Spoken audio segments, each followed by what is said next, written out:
Добро пожаловать в мой канал. Le chef de l'État et sa femme sont en vacances depuis dimanche soir à la Mongie.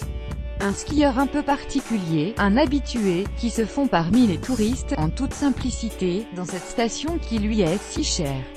C'est ici qu'il avait chaussé ses premiers skis.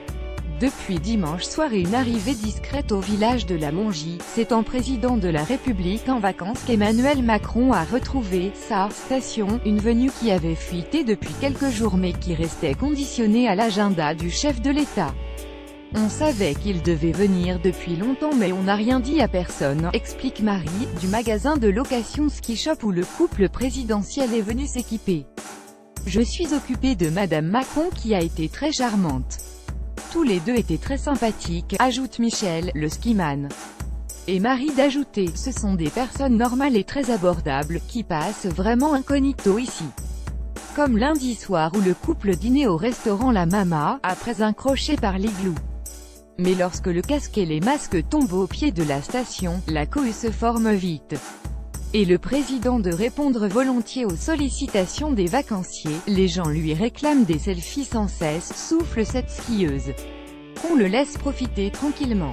Pour une fois qu'on a quelqu'un de normal, qui se mélange aux autres. Mardi, le président a entamé sa journée sur les pistes en fin de matinée. Je viens ici depuis que je suis petit, nous a-t-il confié. Là, ce n'était pas forcément prévu. Il a fallu que je m'organise. Au final, rien n'a vraiment changé ici pour moi. J'ai toujours les mêmes habitudes.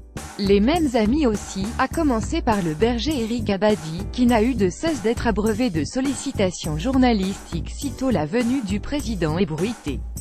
Une étape du berger incontournable pour le président Macron et sa femme, au point qu'ils y aient remis le couvert ce mardi, toujours à l'heure espagnole.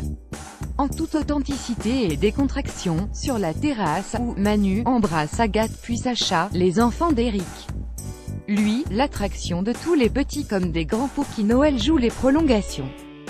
C'est très sympa qu'il revienne skier là où il le faisait petit, note Didier, venu de Paris. Il est très simple et souriant. Et c'est un excellent skieur, la posture, c'est dans la tête, assure Emmanuel Macron. Bien sûr, il y a davantage de sécurité, mais je ne la vois pas une fois sur les pistes. Ce sont 2-3 jours de parenthèse. Je travaille le matin, 2-3 heures sur les dossiers. Je ne déconnecte jamais. Sauf quand je retrouve ces sommets si familiers, ces pistes qui me sont chères, cette montagne que j'aime. Ce sont des repères importants, un séjour très familial, comme avant, qui me fait beaucoup de bien. Et qui ont permis aussi au président d'éprouver une cote de popularité en être gain, les gens le reconnaissent. Les touristes oui, mais surtout les gens du cru, qui l'embrassent, note Franck Grivel, le directeur de l'Office de tourisme. Son ancrage avec cette vallée n'est pas artificiel. C'est quelque chose de sincère, dont Emmanuel Macron pourra profiter jusqu'à jeudi, sauf changement de programme.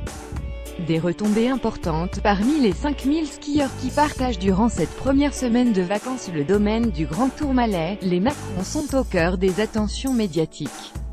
Nous avons la chance d'avoir le président en villégiature chez nous, se réjouit Franck Grivel, à l'Office du tourisme. Il vient ici depuis des décennies et a fait de la Mongie sa station. Qui ne rêverait pas d'avoir une telle personnalité parmi ses skieurs? C'est très important aussi en termes de retombées médiatiques et aussi très positif pour les gens qui ont pu le rencontrer. Mais au final, c'est un skieur comme